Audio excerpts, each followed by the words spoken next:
It gives me great pleasure to introduce the week 9 of the Hastings Report with myself, and unfortunately it is just myself, as Leon, that ESFL veteran that he is still recovering in that hyperbaric chamber, trying to get himself right and back on that pitch for Icklesham. Or was it just hiding from that Spicer? We'll have to find out next week.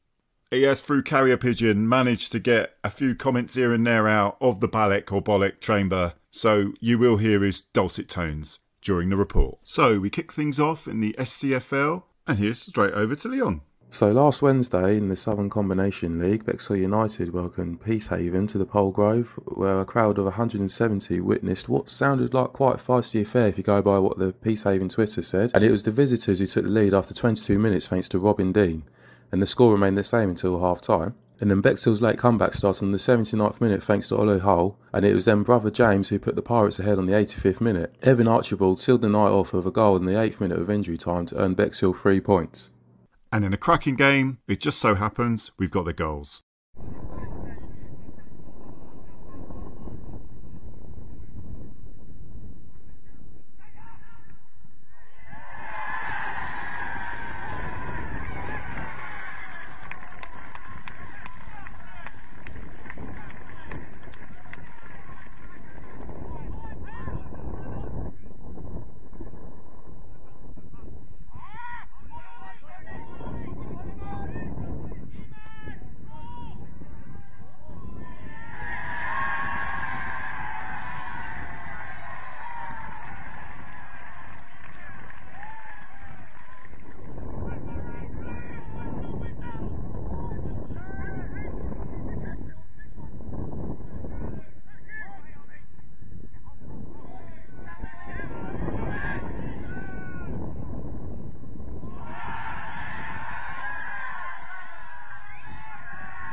And then we move on to Little Common, who faced a tough afternoon away to Crawley Down. And despite the league positions, Common are no mugs as previous results have proved, and they took the lead after 9 minutes thanks to Sammy Bunn. However, Crawley Down were going to show their dominance, and a quick hat-trick from Reece White dented Common's hopes of an upset. Despite conceding 3, the Little Common man of the match was Finn Holter in goal, but the result sees Crawley Down go top of the league. And then we move on to Saturday, where Bexhill welcomed Lingfield to the Polegrove, where another decent crowd of 187 saw Bexhill win 3-2, which puts them into 8th place. The goals from Lingfield come from Cameron Dobell and Tyrone Magala Bryan, with Bexhill's goals coming from Sam Scott, James Stone and Jack Shonk. And it just so happens we got the goals for this game.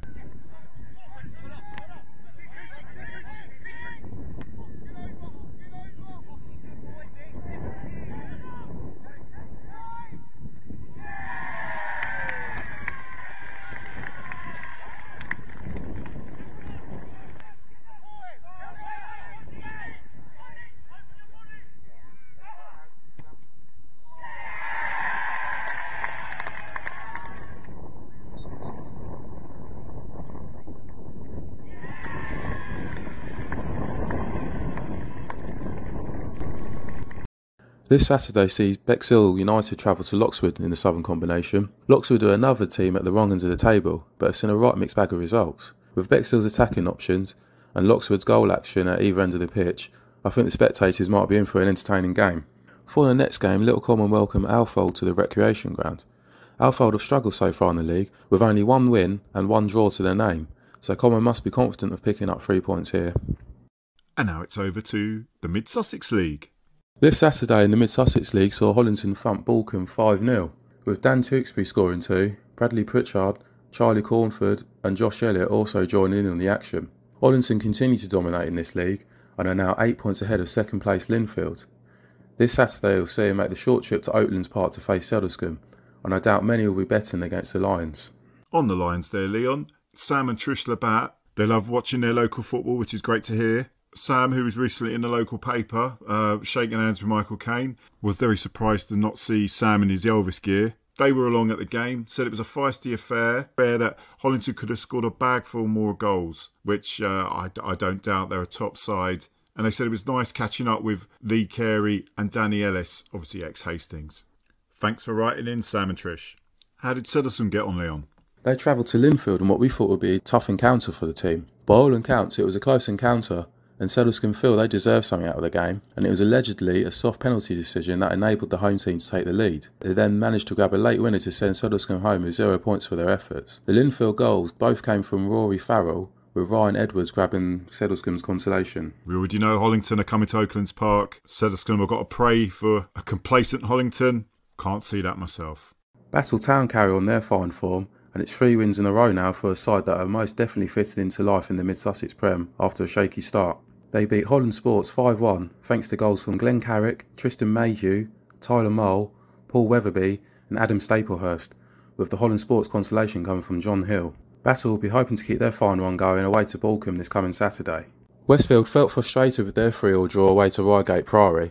However, Reigate are a side who have made teams like Cookfield and Linfield work hard for their 3 points, so maybe visiting Reigate and getting a draw isn't such a bad result for Westfield. The Reigate goals come from Joseph Elbish-Laurie, David McLaughlin and Yavi Sereno, with Westfield goals coming from George Landay, Josh Pickering and Ronnie Austin. A cracking game, and we got the goals.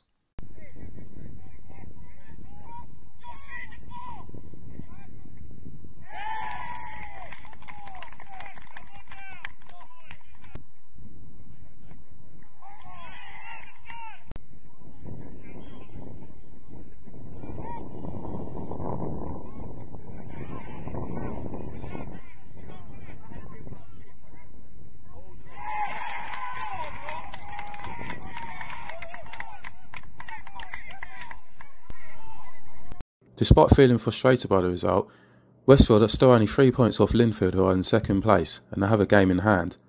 They'll be hoping to grab another 3 points at home to Ashurst Wood this coming Saturday, who only have 1 win in the league so far.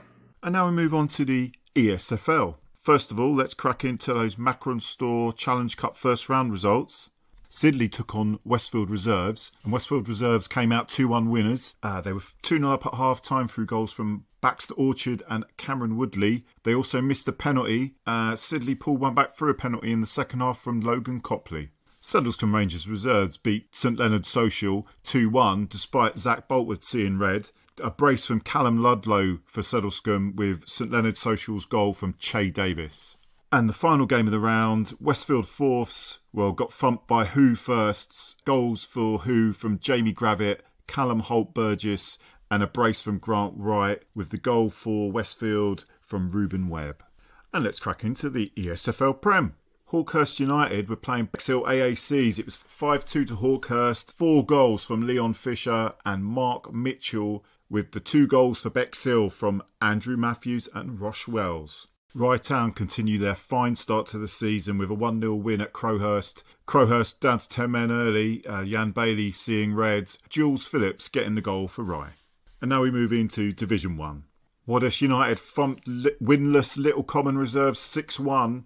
Hat-trick from Charlie Bateman, a goal for Jack Pearman, Tony Tapp and Dean Tinkham for Wadhurst, with a consolation effort from Attilio Field. A thumping 8-0 win for Parson Move at struggling South Coast Athletico. 2 goals from Curtis Coombs, another 2 from Fraser Discardi, Philip Hatch, Brandon Kovacs, Joshua Page and Jordan Uber getting the others. Moving into Division 2, 2 sides that have started off reasonably well this season. Pesh Hill and Victoria Baptists finished 2-2, cancelled each other out by the looks of things. Unfortunately, Pesh haven't released the goals. Victoria Baptist goal scorers were Joe Bellett and Samuel Astle. Top of the table, Ninfield were at home to Parson Move seconds. 5-3 to Ninfield. Hat-trick from Joseph Trigwell. The other goals were from Jason Taylor and a certain Chris Agato bags 1 more. The goals for Parson Move, Frankie Manning with a brace and Zachary Bryant with the other goal. As suspected, Hollington United Reserves were far too strong for Icklesham, running out 4-1 winners. The goals for Hollington from a brace from Sonny Dolloway, goals from Jack Humbles and Joshua Gray. The consolation effort was from Phil Budrock for Icklesham. A first win of the season for Bexhill Rovers against Norlium 75s. I haven't posted up the goal scorers on the FA site, but I just checked their Instagram, and it was a hat-trick from Ian Stewart Pownall. Not sure the other goal scorer for Norvium though. I've got the goal scorers of John James, Adam Page and Luke Townsend. And now over to Division 3. Ticehurst first spanked winless Hastings Comets 6-1. A brace from George Brown, another brace from Harvey Poland, and another brace from Darren Nicol. The goal for Hastings Comet come from Jack Harris. Right Town reserves won 6-3 against Orrington. Goals from Sammy Folkes, Frank Cousins, Jordan Osborne, Ryan Dowswell, Liam Sayer and Craig Pearce won it for Rye. No goals on the FA site for Orrington at time of recording. Sovereign Saints travelled to Parkfield and despite Parkfield being a man down, couldn't beat them. It was 1-1. Parkfield's goal was from Marley Jesson. Patrick Seymour scored for Sovereign Saints. Craig Fullerton saw red for Parkfield. Top of the table, Hurstman Zoo took on Mountfield United. Hurstman Zoo, comfortable 3-1 winners. Goals from Jake Brown, Ryan Arnott and Rory Collins won it for Hurstman Zoo. Mountfield's goal isn't up on the FA site at time of recording. Second in the league, Crowhurst travelled to Catsfield, thumped them really. 5-1. Goals from Dale Matthews, Joe McCarthy, Anton Neal, Ben Thorpe and Jordan Miller. Can't give you a consolation goal as it's not up there on the FA site at time of recording. And finally for Div 3, Bexhill AAC Reserves beat Westfield Thirds 3-1. Bexhill scorers Luke Dangerfield, Jermaine Tate, Dominic Sinden with the goal for Westfield from Alex Southall. Now we move into Division 4. Wellcroft Park Rangers Reserves won 3-1 at home to Battletown Thirds. A comfortable game really, already 2-0 up at half time. Goals in the first half from George Jones and Aaron White. The goal scorer in the second half was from Mark Hedges with a last minute goal from Carl McLeod for Battle. A thumping victory for Robertsbridge United Reserves against Tackleway Reserves. That man Ben Tinge scores again, he's got a hat-trick. Jordan Isaac, Jacob Boast and Matthew Barnett with a couple of late consolation efforts for Junior Tackleway from Samuel Robinson Guthrie and Ryan Grayston. And finally for Div 4, Hastings Athletic took on Hawkhurst United Reserves, ended in a draw. Murphy Mitchell getting the goal for Hastings and Philip Anim the goal for Hawkhurst United. And now we move over to the ESFL Team of the Week. We've got Richie Gray of Sidley between the sticks with a back four of Callum Baldwin from Pesh, Charlie Bateman from Wadhurst United, Crowhurst Jordan Miller and Rhys Davey of Jesters as a back four. On the left we've got Ben Tinge from Robertsbridge, Parson Moves, Frankie Manning and Frank Cousin of Rye Town in the middle. And on the right we've got Kurt Excel from Bexhill Rovers. The front two, Ian Stewart Pownall of Bexhill Rovers and that's Sonny Dalloway of Hollington makes the team again as the last man up front. And that's it for this week.